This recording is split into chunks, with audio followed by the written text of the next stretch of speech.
السلام علیکم دوستوں، میں ہوں Asad Taimoor, tax and corporate law consultant.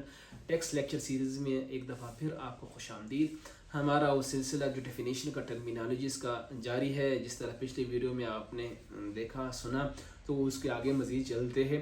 تھوڑا سا میں آپ کو بتاتا چلوں کہ ہمارے یہ جو لیکچر سیریز ہے یہ بالکل ترتیب سے چل رہا ہے، جس طرح انکم ٹیکس آرڈیننس ہے۔ اگر آپ کے سامنے یہ کتاب موجود ہوگی تو آپ بڑی ایزیلی اس کو دیکھ کر اور پھر سن کر جب آپ باتیں سنیں گے تو آپ کو بڑی کلیئر چیزیں ہو جائیں گی۔ تو یہ بالکل ہم جو ہمارے سامنے کتاب موجود ہے ہم اسی کو دے کے چل رہے ہیں۔ ہماری جو اگلی ڈیفینیشن ہے concealment of income. Concealment of income جیسے اس کے انکم سے، جیسے اس کے نام سے ظاہر ہے کہ کنسیلمنٹ کا مطلب چھپانا، یعنی اگر ایک شخص کوئی ٹیکس کو چھپاتا ہے تو وہ کنسیلمنٹ کے ذمہ آتا ہے، یا کوئی ایسی ایکسپینسز کو شو کرتا ہے کہ جو کہ ایکچولی ہوتے نہیں ہیں، اور یا کوئی ایسی جو چیزیں ریسیٹس یا کوئی انکم، یعنی وہ تمام ایکٹیویٹیز جس کے ذریعے سے آپ کو ٹیکس کو جو مطلب کم ادا کرنا پڑے، یا جو ایکچوئل ایکسپینسز ہوئے ہوتے ہیں، جو ایکچوئل بزنس ایکٹیویٹی ہوئی ہوتی ہے، وہ آپ شو نہیں کرتے، اور اس کی وجہ سے آپ کا جو ٹیکس ہوتا ہے وہ چھپ جاتا ہے، یعنی ایکچوئل جو ٹیکس اس پہ آ رہا ہوتا ہے وہ ظاہر نہیں ہوتا۔ تو وہ تمام ایکٹیویٹیز جو ہوتے ہیں وہ ٹیکس کنسیلمنٹ میں آتے ہیں، اور آپ ایکچوئل اس کے ایگزیکٹ جو فگرز ہیں وہ شو نہیں کرتے۔ تو آبویسلی یہ کرائم ہے اگر آپ ایسا کریں گے، اور ٹیکس اتھارٹیز کو یہ پتہ چل گیا تو وہ پھر آپ سے یہ چیزیں وصول کریں گے۔ نہ صرف یہ کہ ایکچوئل ٹیکس آپ سے وصول کریں گے، بلکہ اس پہ ڈیفالٹ سرچارج اور پینلٹی بھی لگائیں گے، یعنی سود سمیت آپ سے وصول کریں گے۔ تو لہٰذا احتیاط کیجیے گا، اور اگر آپ کوئی ایسا بزنس میں آپ ایسا کچھ چھپا رہے ہیں تو اس کو چھپائیں نہیں، کیونکہ ٹیکس ہمارے قومی فریضہ ہے، ہم نے ادا کرنا ہے، اور اگر آپ ٹیکس کو پراپرلی پلان کر کے ادا کریں تو آپ کو چھپانے کی ضرورت بھی نہیں پیش آتی۔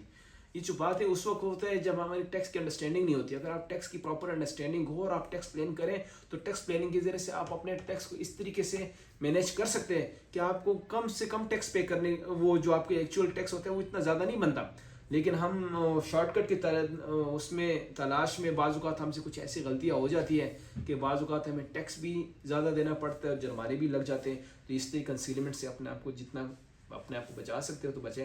کنزیومر گڈس وہ ہوتے ہیں کہ جو اینڈ یوزر کو ہوتا ہے، یعنی جب ہم گھر میں جو اشیاء استعمال کرنے کے لیے لاتے ہیں، ٹوتھ پیسٹ ہو گیا آپ کی چینی، گھی وغیرہ، نمک، یہ گھر کے گھریلو استعمال کے جو اشیاء وغیرہ ہوتے ہیں تو وہ کنزیومر گڈز ہوتے ہیں، اور ہمارے اینڈ میں جو گھروں میں یا دفتروں میں جو ہماری گڈز استعمال ہوتے ہیں وہ کنزیومر گڈز میں فال کرتے ہیں۔ اس کے بعد جو اگلی ڈیفینیشن آتی ہے contribution to approved pension fund. یہ پینشن فنڈ سے ذکر ہے، یعنی جو ریٹائرمنٹ کے بعد ہوتا ہے وہ کچھ فنڈز وغیرہ ہوتے ہیں۔ کوآپریٹو سوسائٹیز، کچھ ایسی سوسائٹی جو سوسائٹیز ایکٹ کے انڈر رجسٹرڈ ہو جاتی ہے، جس طریقے سے یہاں پہ پاکستان آباد میں بھی اور پاکستان میں مختلف قسم کی سوسائٹیز ہے، جس کے انڈر مختلف قسم کی گھر وغیرہ اور سوسائٹیز وغیرہ بنتے ہیں۔ تو یہ سوسائٹیز اس میں ڈیٹ کا ایک کنسیپٹ آتا ہے کہ ڈیٹ، DEBT، اس کو جو پروننسیشن ہے ڈیٹ ہے، کچھ لوگ اس کو ڈیپٹ کہتے ہیں، لیکن ایکچوئل پروننسیشن اس کی جو ڈیٹ ہے، ڈیٹ بیسیکلی قرض ہوتا ہے۔ اور کوئی بھی جب آپ کسی جگہ سے جب آن کرتے ہیں، کوئی پرومسری نوٹ، بل آپ ایکسچینج، کوئی کسی آپ قرضہ وغیرہ لیتے ہیں کسی بھی صورت میں، اگر آپ بزنس پروفیشن ہے تو آپ کو پتہ ہونا چاہیے کہ پرومسری نوٹ کیا ہوتا ہے، بل آپ ایکسچینج کیا ہے۔ خیر اس پہ کبھی انشاءاللہ زندگی رہی تو پھر ایک ویڈیو ریکارڈ کروں گا کہ یہ فال کرتے ہیں نیگوشیبل انسٹرومنٹس ہوتے ہیں۔ It's called just like banking sector سے ہوتا ہے کہ نیگوشیبل انسٹرومنٹس کون سے ہوتے ہیں۔ لیکن بہرحال ابھی ہم نے تو سمپل رکھنا ہے، ایک عام لے مین کی زبان میں چیزوں کو کوشش کرتا ہوں کہ آپ سمجھاؤں۔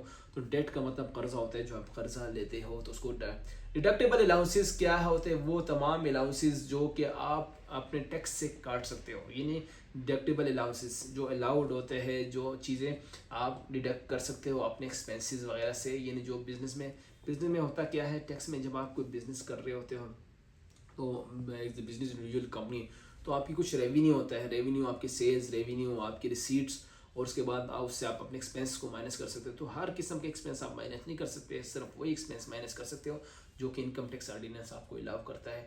اگر آپ کو یہ انڈرسٹینڈنگ مکمل ہو تو آپ بڑے آسانی سے اپنے جو انکم اور ایکسپینس کو مینیج کر کے اپنے ٹیکس کو منیمائز کر سکتے ہو۔ تو ڈیڈکٹیبل الاؤنسز وہ ہوتے ہیں۔ ڈپریشیبل ایسیٹس، ڈپریسیشن کا کنسیپٹ ہے، جو آپ میں سے اکاؤنٹنگ جنہوں نے پڑھی ہے، BCom کی ہے، ہائی کام وغیرہ کیے ہیں، تو ان کو یہ چیزیں کلیئر ہو گئی۔ MBA میں بھی آتا ہے، اکاؤنٹنگ کا کنسیپٹ ہے ایک، اور لیکن میں آپ کو سمجھا دیتا ہوں کہ ڈپریسیبل ایسٹس کیا ہوتے ہیں. وہ ایسٹس ہوتے ہیں کہ ڈپریسیشن کا کنسیپٹ یہ ہوتا ہے کہ جب بھی کوئی چیز آپ خریدتے ہو, کوئی ایسٹس وغیرہ, کوئی مشینری وغیرہ, کوئی الیکٹرانک ہے, کوئی سامان, کوئی بھی چیز, یہ بلڈنگ سے لے کر گاڑی, مشینری تک سب کچھ اس میں آتا ہے. تو with the passage of time جیسے جیسے آپ اس کو استعمال کرتے ہو تو اس میں کچھ ویئر اینڈ ٹیئر ہوتا ہے, اس کے کچھ استعمال سے اس کے کچھ پرزے گھس جاتے ہیں.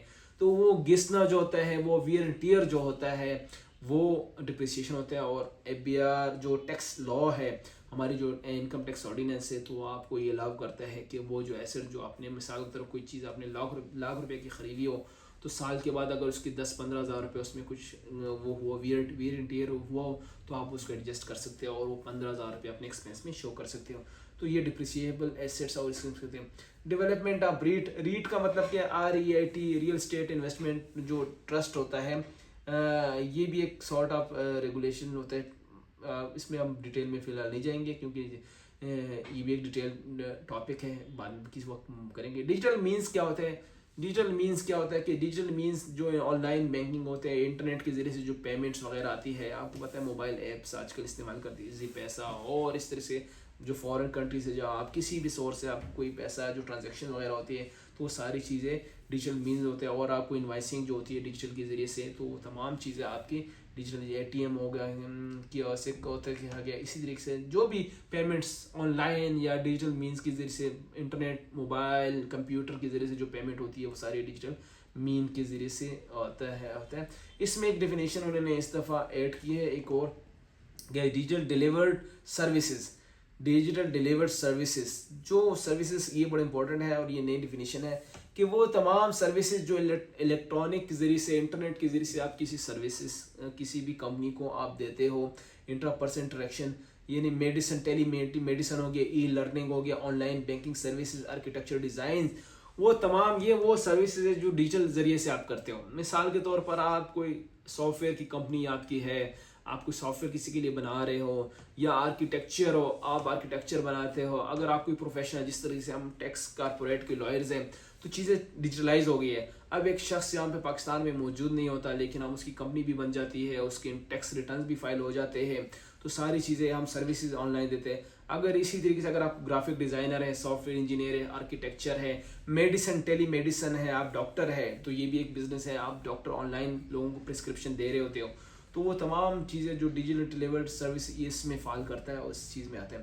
ڈسپوزل کیا ہوتا ہے؟ Relation to asset means disposal definition, یہ 70 جو سیکشن آگے 75 میں بھی اس میں ڈیٹیل ہوا ہے.